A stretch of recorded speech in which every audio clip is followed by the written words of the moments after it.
Hi guys, welcome back to my channel. Today I'm just going to be talking about how I got into Cambridge, sort of my journey through year 12 and year 13, and how that led me to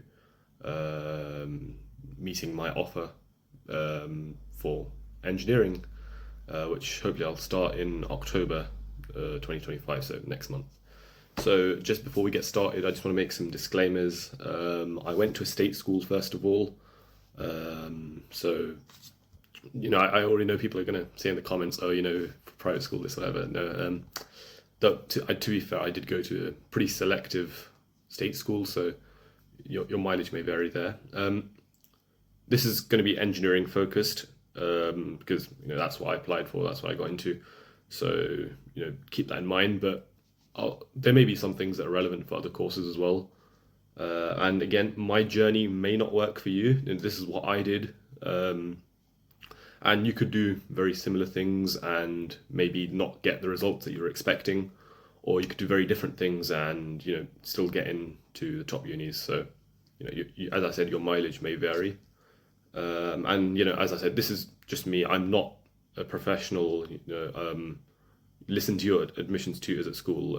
Like, they'll probably know better than me. This is just what I did. And this video will be time-stamped. I'll try to keep it in chronological order as much as possible. But yeah, just feel free to skip ahead or back to wherever you want. So without further ado, let's get started. So I think let's start with my GCSEs first. As I said, chronological order. So I think first of all, I didn't exactly revise much. I didn't do much preparation. I was quite lazy in year 10 and 11. I think the extent of my preparation for like biology, for example, I think was a single 3-hour Primrose Kitten video right before each exam, just covering the entire course. Like, I really should have revised more.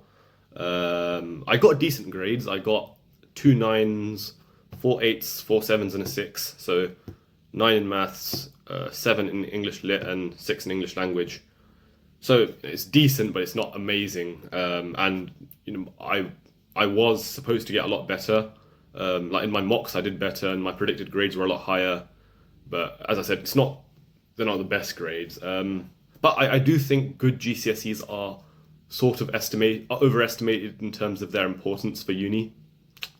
Like, a lot of people will think, I need straight 9s in order to get into Oxford, Cambridge, Imperial, LSE, all that. But I really don't think that's the case. I think as long as your GCSEs are good, they're decent, then you should be fine, as long as, the rest of your application is fairly strong. Though I would say it can be useful to get good GCSE grades, purely because that will make it significantly more likely that you get into a top 6 form, which will then have the resources and admissions department that's capable of making it significantly more likely to be able to get into a top uni, just because they'll have the resources, they'll have the experience of sending other people to top universities. So why did I apply to Cambridge specifically? So first of all, I did want to go to a top uni, and you know what? I think a lot of people will just type up whatever rankings, and they'll be like, okay, I want to study this subject at this I want to study this subject. They'll just look at the unis and they'll just pick number 1 and 2. I don't really think rankings are all that relevant. I think it's a lot better if you just look at the top unis. So for engineering, that would be Oxbridge, Imperial, Bath, Bristol, Manchester, Sheffield, that sort of thing. And then just go to or apply to where you would want to study.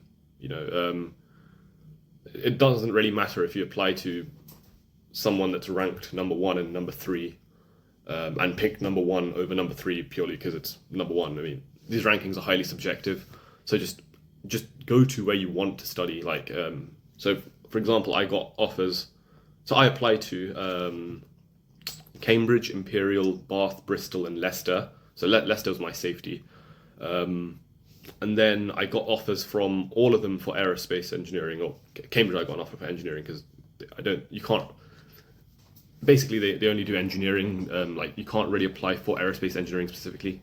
But yeah, so basically I applied for aerospace engineering everywhere except Cambridge, and I got offers from all of them except from Bristol. So Bristol, for some reason they gave me an offer, but they changed the course. So as I said, I applied for aerospace, but they offered physics instead, and that's just not what I wanted to do. So I didn't. So yeah, I just disregarded that in the end.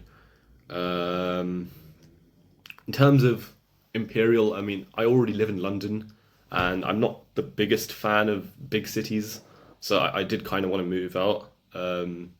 Why I chose Cambridge over Oxford, some people have asked. I mean, there's a few reasons I would say. I mean, generally speaking, Cambridge does tend to be stronger in STEM and that sort of thing, but I wouldn't like just use that to decide. I did look at the Oxford engineering course, and I wasn't the biggest fan. Please don't sue me, Oxford. But it's just the way that it's been described to me by people who've done it and just people in the field of engineering. I've heard it's very, very theory heavy, and a lot of it is sort of it's called engineering science. I know that'll have some negative connotations in a lot of people's minds, but just look at just go on their website, Oxford's website, and just look at the course and just see if you like it. It just wasn't my cup of tea personally. I preferred the courses at Imperial in Cambridge, so that's why I applied to Cambridge. And if you don't know already, you can only apply to one of Oxford and Cambridge. You can't apply to both. So you will have to make the choice. So yeah, so pretty much the options were Cambridge.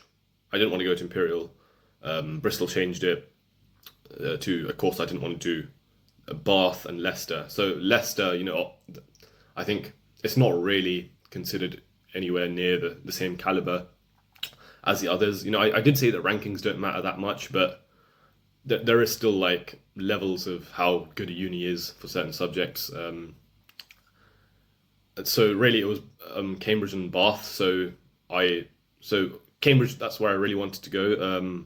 I actually did a residential in year 12 to one of the colleges, Trinity Hall, and I really enjoyed my time there. So my heart was set on Cambridge, and so I made Cambridge my first choice. That was my firm choice, and then I ensured Bath because it was very similar. I wanted to move to like a very quiet environment, somewhere peaceful, somewhere nice in the countryside, far away from like a big bustling city. So Cambridge and Bath really did appeal to me. So as I said, I attended a residential for about 3 days at Trinity Hall in year 12, and I really loved it. So that's the college that I applied to. So in case you already don't know, if you want to apply to Oxford or Cambridge, you don't apply to the university itself, you have to apply to one of the colleges. So I think there's 29 undergraduate colleges. So just look at them, on the open days, visit some of them and just see what you like, because they're different in some ways. You'll still study together as a cohort. It won't change the subject that you're doing specifically. It just dictates where you live for 3-4 years, sort of the friends that you meet, that sort of thing. A lot of people have said, I might do an open application because it might make me more likely to get in. I don't really think that's the best idea, purely because if you make an open application, so what that is the university will choose a college for you. What they'll do is they'll just assign you the least subscribed to college that year. And what that means is you may be assigned a college that might be inconvenient for you. For example, like Girton, you might be assigned Girton. Girton's a lovely place, but it is quite far away from the city centre, so that may inconvenience you if that's not what you're expecting. So I would say if you do want to like absolutely maximize your chances of getting in, look at maybe the 3 or 4 least subscribed to colleges, and just see what you like, see what you don't like, and just apply to the one that speaks to you the most. I'd also say be careful with your college choice if you're doing something very engineering specific, which is if you're doing 3 A levels, including further maths. So I originally was doing maths, further maths, physics, and geography at A level. But I dropped geography at the end of year 12. And you do need to be careful because I've seen some guidance on Cambridge's website where some colleges will prefer you not to do three A levels only if one of those A levels is further maths. I think they have some problems where they don't see that it provides a lot of breadth. They want to see more variety there. So do be careful. Some colleges don't care. So I emailed Trinity Hall and I asked them if that was something that they considered, and they said that they didn't care. So I was fine. But as I said, factor that into your college decision. So yeah, I applied to Trinity Hall at Cambridge. Funnily enough, I applied there. So that's where I did my interviews and everything. But I was pulled in the end to Jesus College. I'll talk more about that later. I think in terms of predicted grades, this will vary by subject. I think with engineering, you should really be going for 3A stars if you want to get into Cambridge, Imperial, the top engineering universities. A star, A is okay, but it's not incredible. You do want to be aiming for 3A stars for engineering. But obviously, that will be different for other subjects. Okay, I think we should probably talk about personal statement stuff now. Um, I know this has changed this year. My year, I believe, was the last year to do the personal statement. Now it's just three questions, but I think it's in many ways quite similar in terms of the point of the personal statement. And you might have to change structure slightly purely because it is three questions now rather than just one essay. But I do think it will be similar in a lot of ways. So the point really here is to kind of just express your passion for a subject.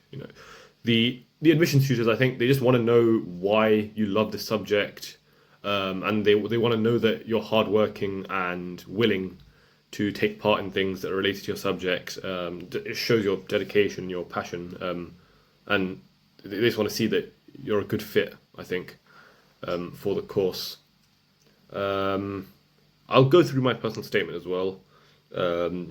In no way, shape, or form is it a perfect personal statement, but I do think it's pretty good. I'm kind of proud of it. But as I said, there's probably lots of imperfections and flaws with it. So just take that as you will. I do also think it's important to have some flow and continuity in your personal statement. You should be trying to link everything together in some way. It should read kind of comfortably, not just be jarring, where you're just listing off your achievements. I did this and I did this and I did this. And I think it should really just show your progression. I think that's the best thing. Showing that, okay, I did this and this caused me to change my way of thinking. So then did something else to sort of progress and learn more. Or I was convinced that X was the case, but then I did Y, and then that completely changed my mind. I think that's something that they do like to see. So let's dive into my personal statement. Okay, so this is my personal statement. I think it's a good personal statement, not perfect by any stretch of the imagination, but decently good. So I'll read it and then go through it. I love making things, designing random machines, fixing old toys, taking apart computers and putting them back together. I love seeing how things work, things that try to solve a seemingly simple problem, yet require surprisingly complex solutions. I just love seeing different ways to solve different problems. In short, I love engineering. When starting to explore engineering, I quickly discovered how vast the field is. Faced with the many options, I decided to look deeper into closely related topics to help guide me into something I enjoyed, and I joined my school's astrophysics and robotics clubs. I joined the robotics club because I love building things, and it was an invaluable experience as I soon learned about many different components, such as servos and Arduinos. This allowed me to better understand how to select different parts for projects, factoring in not just performance and reliability, but also constraints such as cost and usability.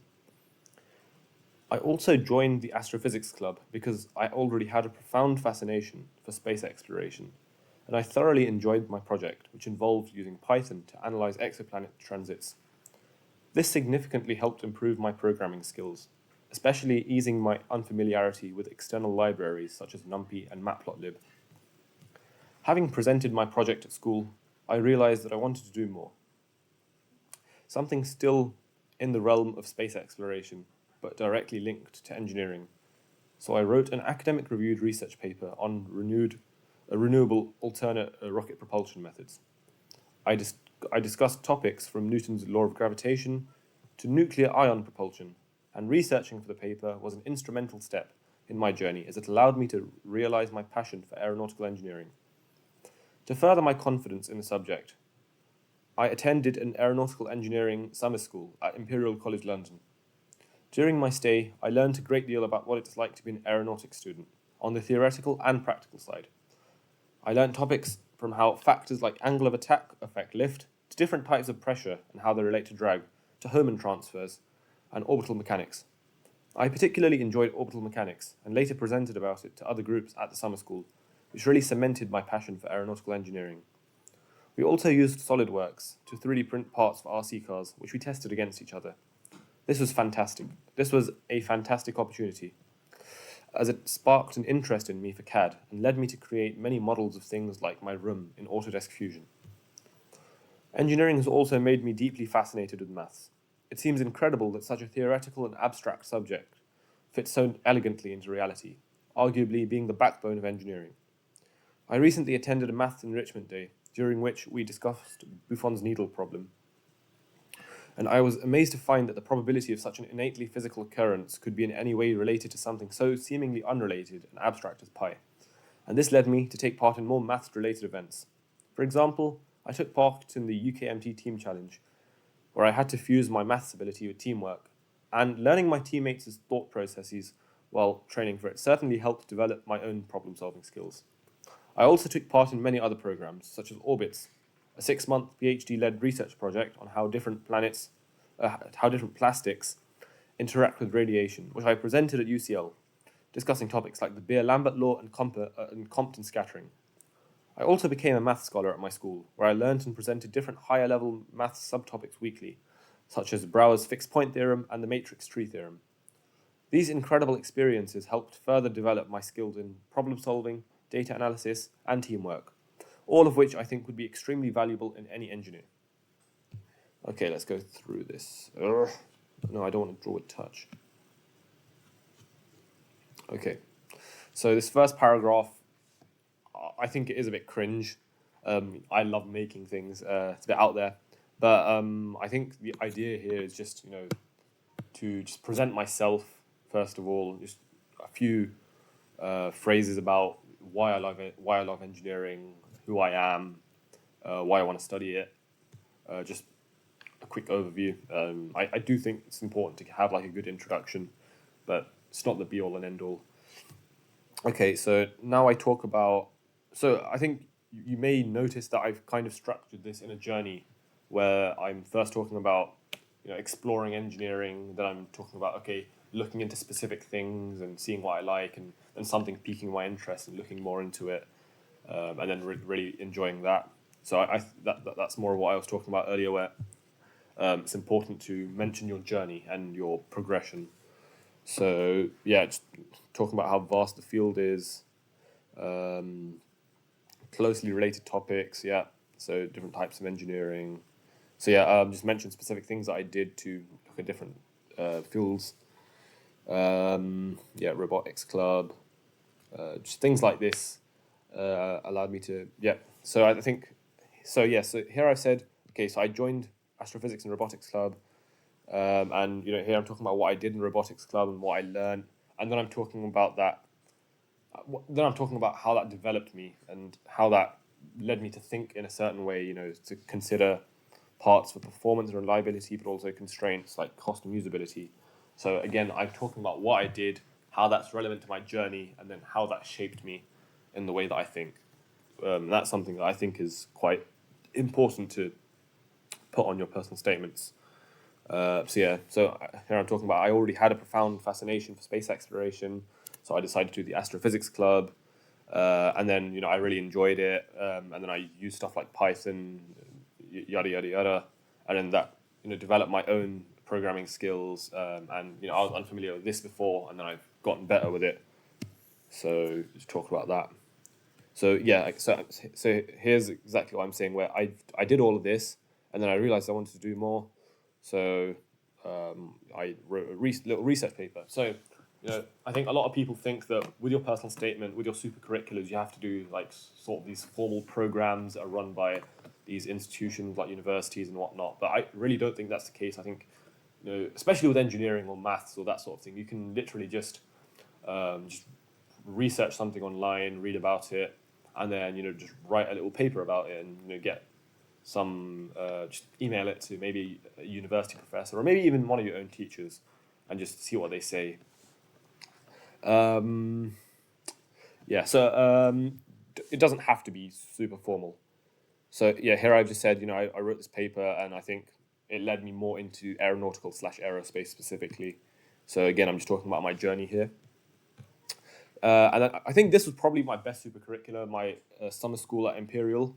So yeah, I did an aeronautical engineering summer school at Imperial, yada yada yada, learned stuff from aeronautics.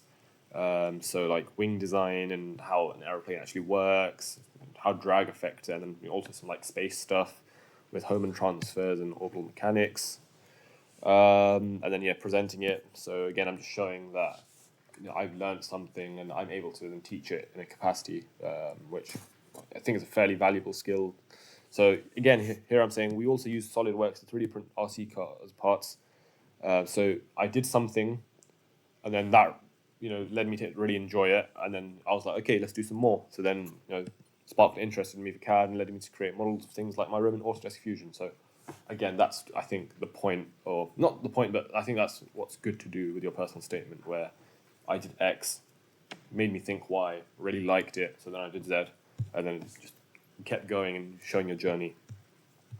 I also think with with these personal statements, it's important to show a bit of depth and breadth, really, show some variety.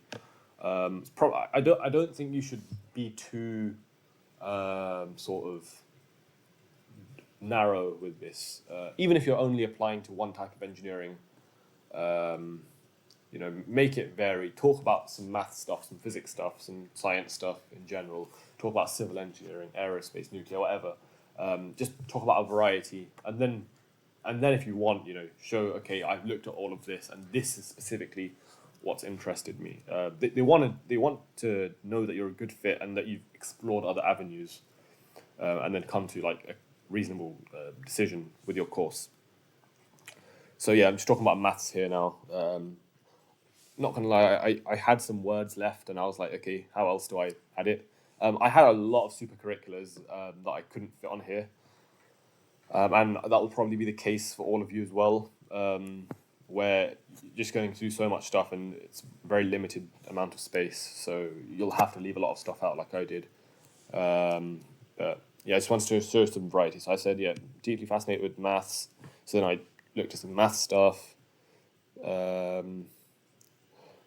Yeah, so maths enrichment day, Buffon's needle. So Buffon's needle is like pretty much you have a piece of paper, and there's a bunch of lines of a certain width, and then you have a needle that's a certain width relative to the width between the lines. And if you drop the needle randomly onto the piece of paper, you find that the probability that the needle intersects one of the lines is 1/pi. It sounds crazy if you just say that, but it makes a lot of sense once you do the calculations, and it's quite satisfying, I would say. But it's just something that I learned at that maths enrichment day. So yeah, I just talked about how that excited me. Yeah, yada yada yada, and then UKMP team challenge, fused my maths ability with teamwork, and that's good. How that developed my own problem solving skills. Yeah, orbit, 6 months, PhD led research. Yeah. Just a lot of buzzwords, to be honest, but I think it's some good stuff here. Yeah, be a Lambert law, UCL, whatever. I think showing that you're able to present and sort of teach others what you know. I think that's a valuable skill because it really shows your own understanding as well. Because you might read something and think you've understood it, but if you're not able to then teach someone else that same thing, you might not understand it as well as you think you do. So I think it's just a good skill to have and to show the admissions tutors, which I think that's just what I've made my personal statement about. Again, just, I was interested in this, so I decided to explore it further, and then, it led me down this rabbit hole, or I decided to research this and then I presented it, that shows that I was confident with my research and I understood it well.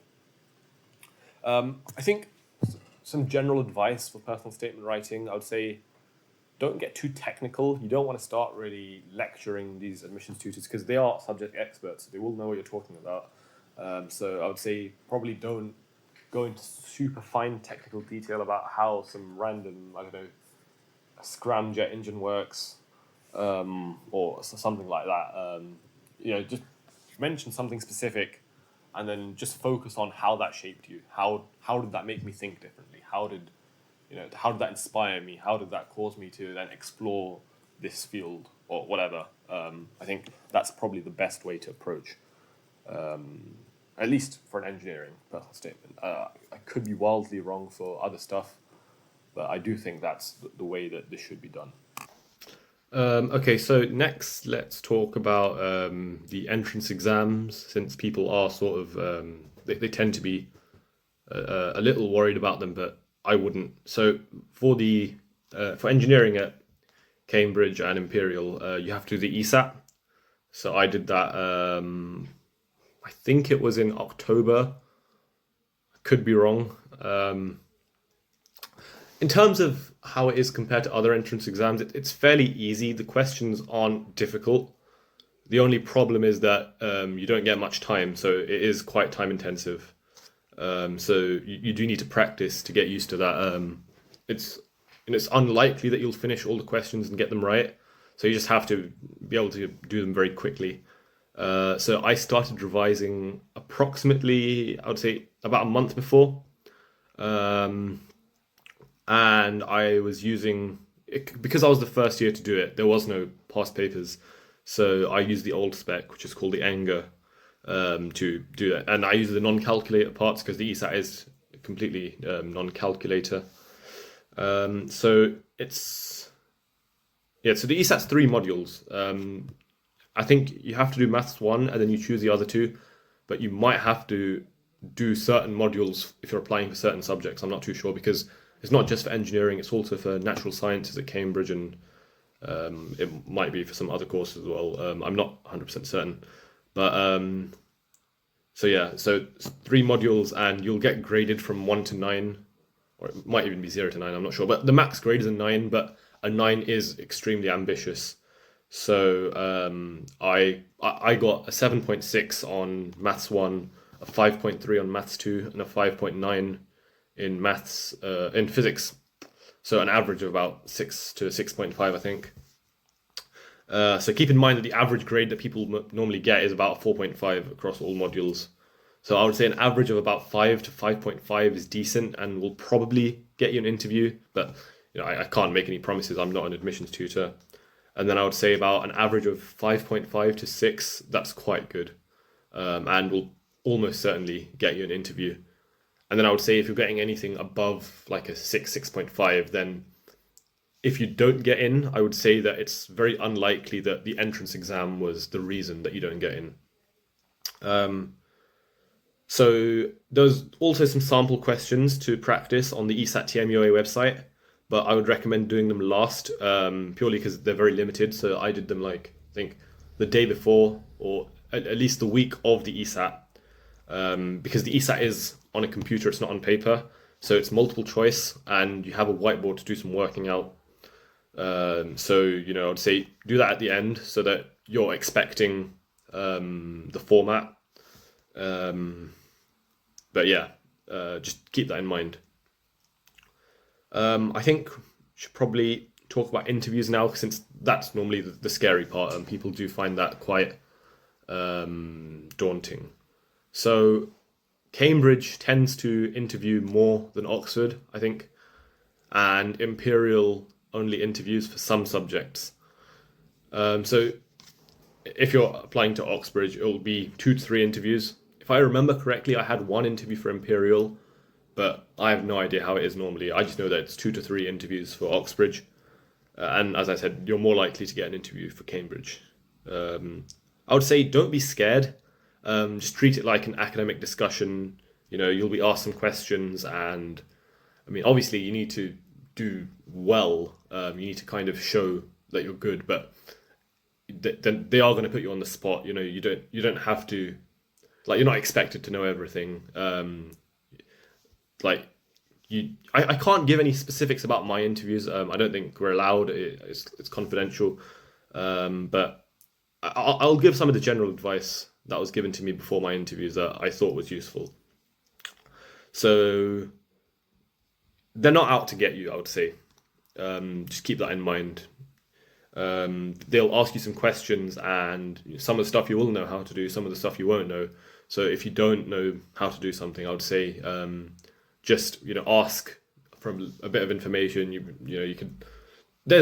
I would say there's good questions to be asking a lot of the time, where even if you don't know something, you could say, "What if I explore this avenue?" Or "What about this?" And again, they just want to see that.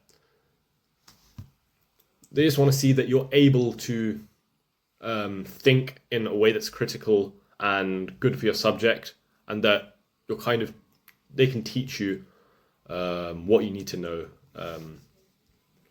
And again, the same stuff where they just want to see that you're good at your subject, that you're passionate, that sort of thing. I would also say know your personal statement well, because you'll probably be asked about it. And I would also say for engineering specifically, there should be some maths and physics questions that will make you think. They won't be standard A-level questions. They're designed that they're a bit unique. You'll have to think a bit creatively and out of the box. As I said, don't panic if you don't know something. Ask for a bit of information and try making the leap between the. I think that's what they like. I'd also say the best way to prepare is to do lots of mock interviews. So ask your teachers. They are experts in your fields, so they'll know the right questions to be asking you. And there are also many free online programs that will help you get into Oxford and Cambridge and give you mock interviews. Sorry, I can't give you much more detailed advice than that. As I said, I think we have to keep that confidential. But I'm pretty sure Oxford and Cambridge do share example questions from interviews on their respective YouTube channels. So I would say do check that out. Okay, then on offer day, so I think, I don't remember exactly. I either got my Cambridge offer, so all offers are given out on the same day at the same time. I think I got my offer either late January or late February. I do not remember. So I remember I was in maths, my math lesson, and I just kept refreshing my emails over and over because I was obviously I was quite stressed. I would say I was a bit confused initially because, as I said, I was pooled to Jesus College, so I applied to Trinity Hall, but then I got pooled to Jesus College. I think it's. I mean, I was still very happy, obviously, but it was just initially a bit confusing for a few minutes because I did think that in order to be pooled, they would tell you before that a different college was looking at you, or I thought that you might have to do interviews with the other college that pooled you. So I was confused until one of my school's admissions experts cleared that up for me. And obviously, yeah, I was quite happy for the rest of the day. So it was nice. Obviously, if you get in, enjoy it, be happy, but do keep in mind that other people that may have not got the decision that they wanted might be a bit upset. So just keep that in mind and don't gloat or, I mean, do what you want. I can't tell you, but I'm just saying do keep in mind that the day may not be going as well as it's going for you as it is for other people. Yeah. Okay. In terms of A-level stuff, I would say I did about 1.5 to 2 months of intensive revision before my A levels. I was doing some revision before, but like I would say knocking out like 5, 6 hours a day worth of revision. That was about a month and a half to 2 months before, which I think is fairly standard for most people. I could be wrong there. I was kind of lucky where the subjects I was doing, which is maths, further maths, and physics, they're not particularly content heavy. It's more just you can get a lot of different styles of questions, and they can be a bit difficult because you have to kind of think critically and make a kind of jump that you might not have to for other subjects. So really, the bulk of the bulk of the revision is just doing a lot of past papers and getting used to the exams and getting quick and accurate when answering questions. Because like for further maths, I remember the year before mine, the grade boundaries for like an A star was like 90%, and my offer was an A star, was 3 A stars, so I needed to get A stars. So with 90% grade boundaries, you make one major mistake early on in a question, and you could lose all the marks, and that could very easily drop you down from an A star to an A. So accuracy is quite important to develop in your revision. In terms of any regrets with my A level prep, I would say I wish I didn't stress so much. In hindsight, I probably would have done the same amount of revision that I actually did for my real A levels, but I would say, you know, so here's a funny thing: I stressed a lot more closer to my A levels than during the rest of the admissions process. Like I wasn't very stressed at all for interviews or entrance exams or anything like that. But the moment A levels came by, I think at that moment I realized that I could very easily get in. Well, I had the grades, I had the offer. I just had to perform in an exam. So that was worrying me a lot. But stress didn't do anything for me. As I said, I would have probably revised the same amount in hindsight. Probably should have just not worried as much.